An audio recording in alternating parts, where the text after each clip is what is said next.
तो आज से करोड़ों वर्ष पहले ईश्वर ने संसार बनाया। पहली बार नहीं बनाया, पहले भी बहुत बार बनाया, आगे भी बनाएगा। ईश्वर संसार बनाता है, उसको चलाता है, फिर पुराना हो जाए संसार तो फिर उसको नष्ट कर देता। तो ये संसार बनाना, चलाना, नष्ट करना, ये चक्र चलता रहता है। इसको सृष्टि और प्रलय का चक्र कहते हैं। सृष्टि प्रलय चक्र। इस चक्र में मुख्य रूप से 3 पदार्थ हैं। कितने पदार्थ? 3। उनके नाम बोलिए। ईश्वर, आत्मा, प्रकृति। ये 3 पदार्थ हैं। इन 3 में से एक पदार्थ हम हैं। 3 में से हम कौन है? आत्मा। बहुत अच्छा। तो आत्मा भी एक पदार्थ है, एक वस्तु है, एक चीज है। बहुत से लोग आत्मा को वस्तु नहीं मानते और ईश्वर को भी वस्तु नहीं मानते। आप में से कितने लोग मानते हैं कि ईश्वर एक वस्तु है? वो हाथ ऊंचा करेंगे जो ये मानते हैं ईश्वर एक वस्तु है। ठीक। जो वस्तु नहीं मानते वो हाथ ऊंचा करेंगे। और जिनको समझ में नहीं आया वो हाथ ऊंचा करेंगे। हाँ हाँ, ऐसे भी हैं। तो वेदों के अनुसार, ऋषियों के अनुसार ईश्वर एक वस्तु है। आज से ये पाठ याद कर लीजिए। ईश्वर एक वस्तु है। बोलिए। आत्मा एक वस्तु है। हाँ, ये दोनों वस्तुएं हैं, पदार्थ हैं।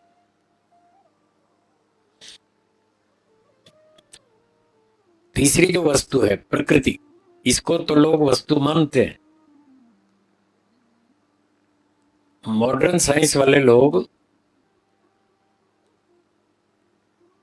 वो ऐसा मानते हैं, वस्तु उसे कहते हैं जिसमें रूप हो, रंग हो, आकार हो, कुछ भार हो, कुछ धक्का मारती हो, कुछ क्रिया उत्पन्न करती हो, एक्शन रिएक्शन करती हो, उसको वस्तु कहते हैं। उनकी ये परिभाषा है। अब ईश्वर में कोई वस्तु, कोई रूप नहीं, कोई रंग नहीं, कोई आकार नहीं, कोई भार नहीं, उसको देख नहीं सकते, उसको छू नहीं सकते, तो उनको लगता है ईश्वर कोई वस्तु नहीं।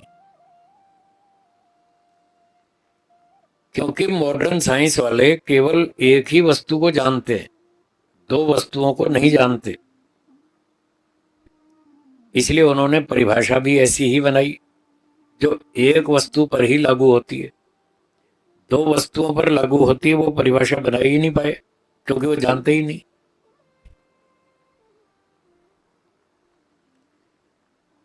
वेदों के अनुसार, ऋषियों के अनुसार जो वस्तु की परिभाषा है वो उनको मालूम नहीं है, क्योंकि वो लोग वेद को पढ़ते नहीं, दर्शन को पढ़ते नहीं, इसलिए उनको पता ही नहीं।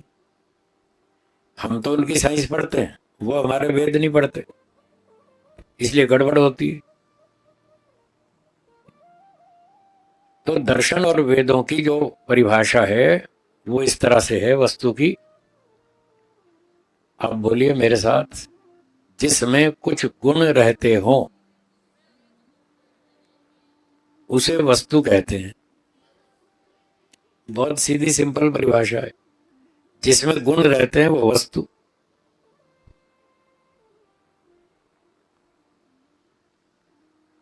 क्या ईश्वर में कुछ गुण है या नहीं?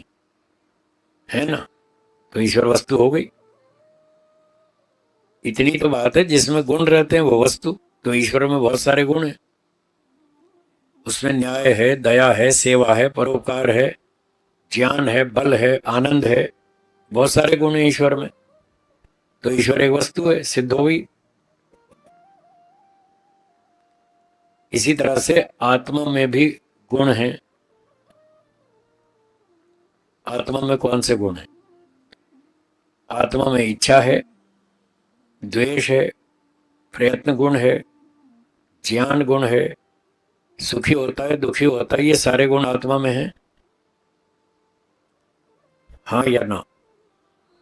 जब आत्मा में इतने सारे गुण हैं तो आत्मा भी वस्तु है।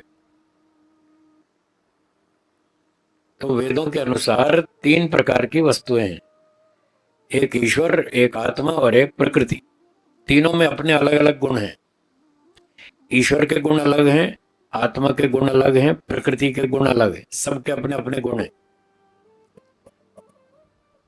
जब 2 वस्तुओं के गुणों में अंतर दिखता है तो हम उनको अलग अलग मानते हैं। जिन 2 वस्तुओं में गुणों में अंतर दिखता है तो हम उन दोनों को अलग अलग मानते हैं।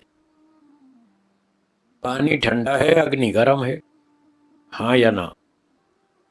तो दोनों में अंतर है, इसलिए हम उसको 2 वस्तु मानते हैं। पानी एक अलग चीज है, अग्नि एक अलग चीज है।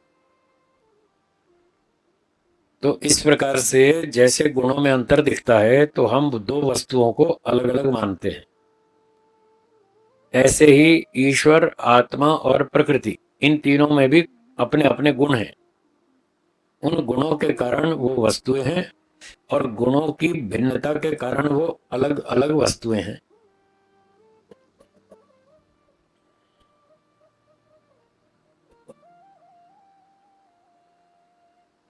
ईश्वर के क्या गुण हैं?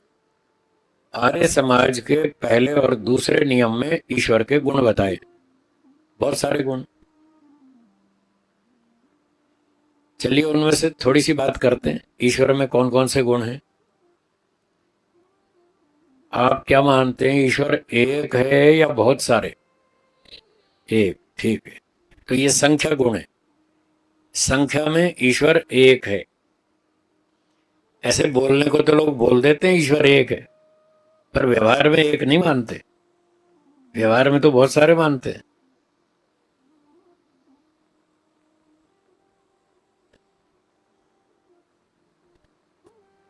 आप लोग ईश्वर को मानते हैं? मानते हैं? एक या बहुत सारे? एक। आपके घर में भगवान की फोटो रखी है, हाँ या ना? एक है या बहुत सारी? देखा, कर दी ना गड़बड़। यही तो कह रहा था। अभी तो कह रहे थे एक है, वो फोटो बहुत सारी। बस यही गड़बड़ है, इसको ठीक करना है। आप कहेंगे जी हमारे यहाँ तो 400 साल से परंपरा चल रही है, कोई 10 भगवान की फोटो रखता है, कोई 12 रखता है, कोई 15 रखता है। ये तो 400 साल से चल रही है, कोई बात नहीं। अगर कोई गलती 400 साल से चल रही है और आज समझ में आ जाए कि ये गलती है, तो उसको छोड़ देना चाहिए या चालू रखना चाहिए? छोड़ देना चाहिए, ठीक है। अगर आपको ये समझ में आ जाए कि भगवान एक है, फिर अनेक वाली गलती छोड़ देंगे? आप देखो चुप हो गए, बोल नहीं रहे। अगर समझ में आ जाए कि वो गलती है तो आपको फिर छोड़ देनी चाहिए। छोड़ देंगे? फिर अब हाँ नहीं बोल रहे। छोड़ देंगे या नहीं? छोड़ देंगे? तो मैं भी समझा देता हूं। भगवान एक है या सब जगह एक है या बहुत सारे? एक। वो एक भगवान एक जगह रहता है या सब जगह? सब जगह, ठीक। जो वस्तु सब जगह रहती हो, क्या बोला? जो वस्तु सब जगह रहती हो, क्या उसकी शक्ल हो सकती है या नहीं हो सकती? नहीं हो सकती, पक्का ना? ठीक। तो आपने अभी स्वीकार किया कि जो वस्तु सब जगह रहती है उसकी शक्ल नहीं हो सकती, और भगवान एक जगह रहता है या सब जगह? सब जगह। तो सार क्या निकला, भगवान की शक्ल है या नहीं है? हाँ जी, नहीं है ना? हाँ, पक्के रहना अपनी बात पे, जो आप बोल रहे हैं जम के रहना, भागना नहीं छोड़ के, पक्के रहना। आपने कहा भगवान एक है, वो सब जगह रहता है, उसकी जो वस्तु सब जगह रहती है उसकी शक्ल नहीं होती। ठीक है, बिल्कुल सही बात है। अगली बात, जिसकी शक्ल होती है उसकी फोटो बन सकती है या नहीं? है जी, बन सकती।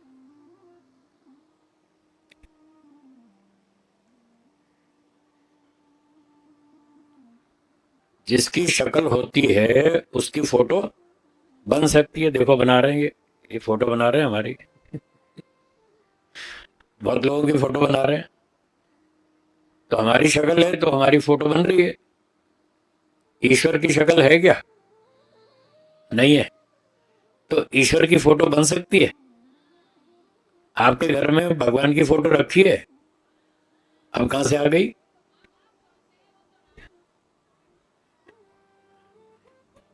नहीं, वो भगवान मानते हैं या महापुरुष? अच्छा, आप में से जो उसको महापुरुष मानते हैं वो हाथ ऊंचा करेंगे। श्री राम जी, श्री कृष्ण जी, हनुमान जी, ये महापुरुष मानते हैं? अच्छा ठीक। जो इनको ईश्वर मानते हैं, भगवान मानते हैं, वो हाथ ऊंचा करेंगे। हाँ देखो, अभी भी देखो बहुत सारे हाथ खड़े हैं, ये भगवान मान रहे हैं। तो यही तो मैं कह रहा था, भगवान एक है या बहुत सारे? फिर इतने सारे भगवान क्यों मान रखे आपने कि 10 12 15 फोटो रखी घर में? तो आपके घर में जो फोटो रखी है वो ईश्वर की फोटो नहीं है, वो महापुरुषों की फोटो है। किसकी फोटो है? महापुरुषों की। महापुरुषों की फोटो लगा सकते हैं, उसमें आपत्ति नहीं है। देखो यहाँ भी लगी है ना, महर्षि दयानंद जी की फोटो लगी है ना। तो ये महापुरुष थे, महान पुरुष थे, इन्होंने देश धर्म की रक्षा की, बहुत बढ़िया काम की। जो देश की रक्षा करता है, धर्म की रक्षा करता है, उसको हम महापुरुष कहते हैं। तो महापुरुषों की फोटो लगानी चाहिए, वो अच्छी बात है। पर ईश्वर की कोई फोटो नहीं है, न थी, न है, न होगी। ईश्वर की कोई फोटो नहीं है, क्योंकि उसकी शक्ल नहीं है। ये कारण, जिसकी शक्ल होती है उसकी फोटो बनती है। ईश्वर की शक्ल है ही नहीं, वो सब जगह रहता है, तो उसकी कोई शक्ल नहीं। जब शक्ल नहीं तो फोटो भी नहीं हो सकती। तो जो आप घर में आरती पूजा करते हैं या नहीं? करते हैं ना? फोटो की पूजा करते हैं ना? हाँ या ना? अच्छा, जो करते हैं वो हाथ ऊंचा करेंगे। जो फोटो की पूजा करते हैं, मूर्ति की पूजा करते हैं, हाँ तो ये सब भगवान मान के पूजा कर रहे हैं, ईश्वर मान के पूजा कर रहे हैं। ईश्वर की पूजा करनी चाहिए या महापुरुषों की, किसकी करनी चाहिए? ईश्वर की। हाँ ठीक है। पर ये तो उनकी फोटो वालों की पूजा कर रहे हैं। तो जो फोटो वाला है आपके घर में, श्री राम जी, श्री कृष्ण जी, हनुमान जी, ये भगवान ईश्वर नहीं है। भगवान तो चलो कह भी सकते हैं उनको, पर ईश्वर नहीं कह सकते। ईश्वर और भगवान में भी अंतर है, बाद में बताएंगे। थोड़ा कठिन विषय है, उसको बाद में बताएंगे, अभी मोटी मोटी बात बता दें। तो ईश्वर एक है, बोलिए। ईश्वर सब जगह रहता है, ईश्वर की कोई शक्ल नहीं है, उसकी कोई फोटो नहीं है, ईश्वर निराकार है।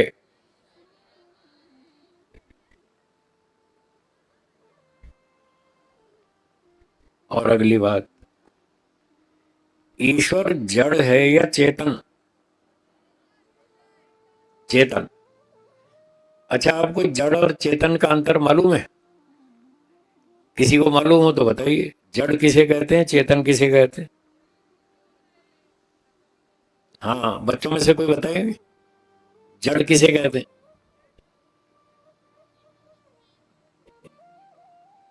जड़ किसे कहते हैं जिसमें क्या नहीं होता?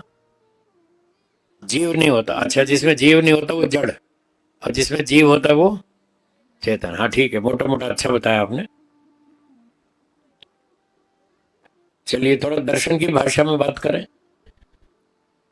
चेतन, ईश्वर चेतन है, और दूसरी वस्तु आत्मा, आत्मा भी चेतन है, दोनों चेतन है। पर क्योंकि ये दो हैं इसलिए दोनों में थोड़ा थोड़ा अंतर भी है। जब दो चीजों में अंतर दिखता है तो हम उनको अलग अलग मानते हैं। ईश्वर भी चेतन है, आत्मा भी चेतन है, दोनों चेतन है, फिर भी दोनों में अंतर है, कुछ समानता भी है।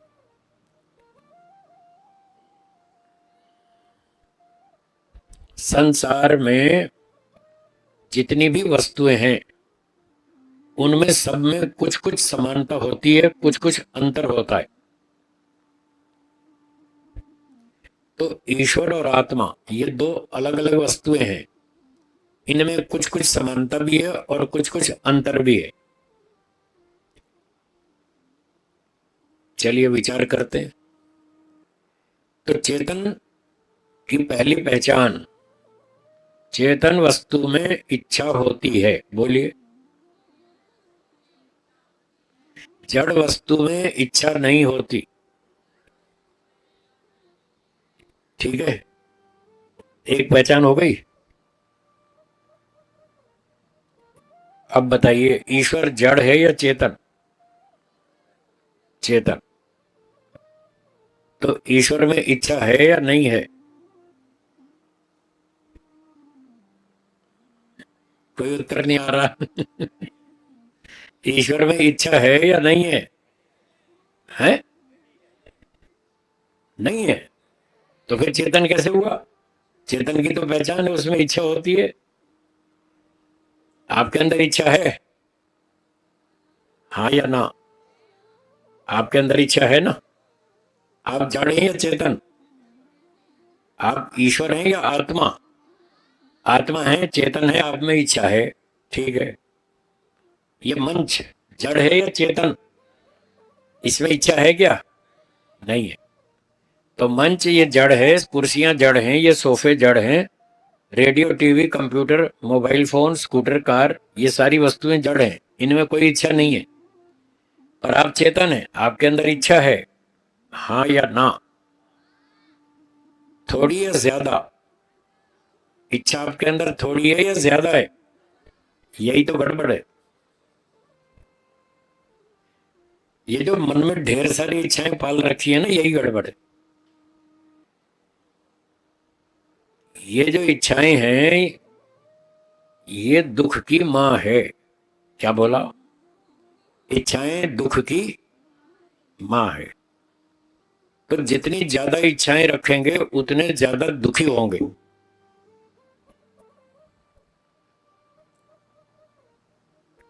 इच्छा जो है ये दुख की मां है। जितनी ज्यादा इच्छाएं होंगी उतने ज्यादा दुखी होंगे, और जितनी इच्छाएं कम रखेंगे उतना दुख कम होगा। आज की इस कक्षा में पहला पाठ याद कर लें, कॉपी हो तो लिख लें। सारी बातें याद नहीं रहती। कुछ हर मेरी कक्षा में तो जरूर कॉपी पेन लेकर आए, और विद्वानों की कक्षा में भी पेन जरूर लाएं, कॉपी लाएं, कुछ कुछ बातें लिखते रहें, फिर भूल जाती हैं। हाँ, तो आज की पहली कक्षा का पाठ क्या है? इच्छाएं अधिक होंगी तो दुख अधिक होगा। बोलिए। इच्छाएं कम होंगी तो दुख कम होगा।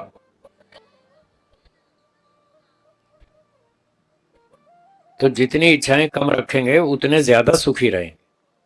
आप सुखी होना चाहते हैं या दुखी? सुखी। तो सुखी होने का तरीका सुन लीजिए, अपनी इच्छाएं कम करें।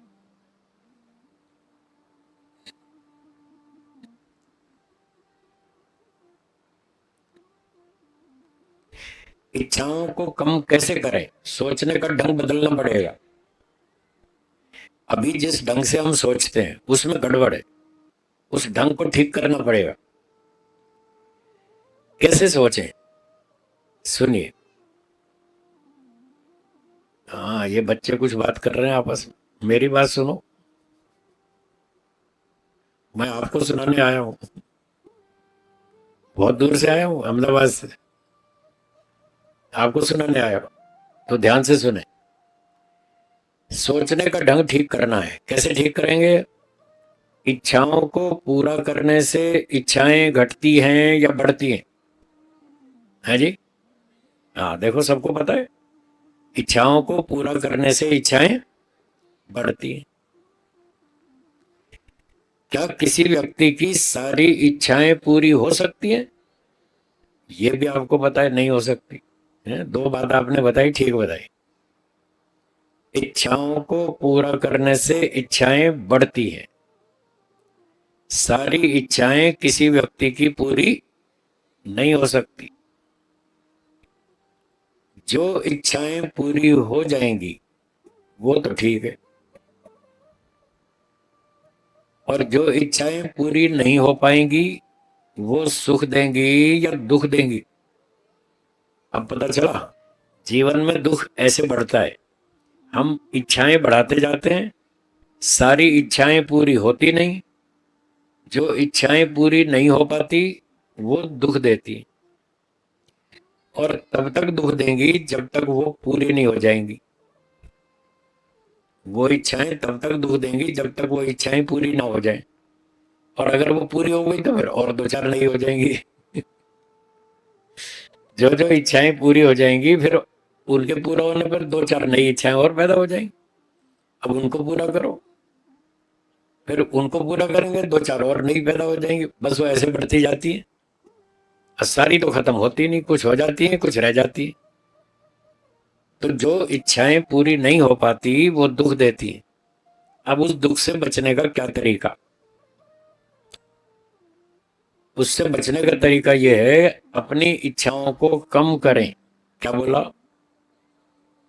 हाँ, सब लोग बोलिए, अपनी इच्छाओं को कम करें। जितनी कम कर सकते हैं उतनी कम करें। ध्यान से सुनिए। पहले लोग ध्यान से नहीं सुनते, फिर झगड़ा करते हैं। झगड़ा नहीं करना। मैंने ये नहीं कहा कि सारी इच्छाएं छोड़ दें, ऐसा नहीं कहा। फिर कहता हूं, ध्यान से सुनिए। अपनी इच्छाओं को कम करें, ये नहीं कहा पूरी छोड़ दें। पूरी छोड़ देंगे तो बिस्तर से उठेंगे भी नहीं सुबह, क्या करेंगे उठ के? जब कोई इच्छा ही नहीं तो क्या करेंगे उठ के? तो मैं ऐसा नहीं कह रहा हूं कि सारी इच्छा छोड़ दें, कुछ इच्छाएं रखें और कुछ छोड़ दें, बस। कौन सी रखें, कौन सी छोड़ दें? जिन इच्छाओं को आप पूरा कर सकते हैं, जिन इच्छाओं को आप पूरा कर सकते हैं वो इच्छाएं अपने मन में रखें, और जिनको पूरा नहीं कर सकते, आपकी क्षमता से बाहर है, उन इच्छाओं को छोड़ दें। बस सीधी सीधी सिंपल बात है। बुद्धि है आपके पास, भगवान ने बहुत बुद्धि दी है। बुद्धि से विचार करें, कौन सी इच्छाएं मेरे मन में है, कैसी कैसी इच्छाएं हैं, कौन सी इच्छाएं पूरी हो सकती हैं, कौन सी नहीं हो सकती, ऐसे दोनों का विभाजन करें। जो इच्छाएं पूरी हो सकती हैं उनको मन में रखें, उसके लिए पुरुषार्थ करें, वो पूरी हो जाएंगी। और जो पूरी नहीं हो सकती, आपकी क्षमता से बाहर है, उनको छोड़ दीजिए, बस आप सुखी हो जाएंगे। अब इच्छाएं पूरी करने के दो तरीके होते हैं। एक तरीका होता है, व्यक्ति सुख प्राप्ति के लिए इच्छा पूरी करना चाहता है, इसलिए करना चाहता है। इच्छा पूरी करने का उद्देश्य क्या है? सुख भोगना, सुख प्राप्त करना, इसलिए इच्छा रखता है वो, और वो उसको पूरा करना चाहता है। वो सोचता है कि इस इच्छा के पूरा होने से मेरा सुख बढ़ जाएगा, मेरी पूरी तृप्ति हो जाएगी, मुझे बहुत अच्छा लगेगा, बहुत आनंद आएगा, ऐसा सोचता है वो। तो एक तरीका तो ये है इच्छाओं को पूरा करने का, और दूसरा तरीका यह है कि बस जीवन रक्षा के लिए अपनी इच्छाएं पूरी करनी है। दूसरा तरीका क्या बताया? जीवन रक्षा के लिए इच्छाओं को पूरा करना है। बोलिए। तो जो दूसरा वाला तरीका है वो ठीक है, पहले वाला ठीक नहीं है। पहले वाले में वही गड़बड़ होगी, इच्छा पूरी करते जाओ, इच्छा बढ़ती जाएगी। जितना जितना सुख मिलता जाएगा उतनी उतनी इच्छा बढ़ती जाएगी। तो पहले वाला तरीका अच्छा नहीं है, उसको छोड़ दीजिए। जीवन रक्षा के लिए वस्तुओं का उपयोग कीजिए, उसमें आपत्ति नहीं है।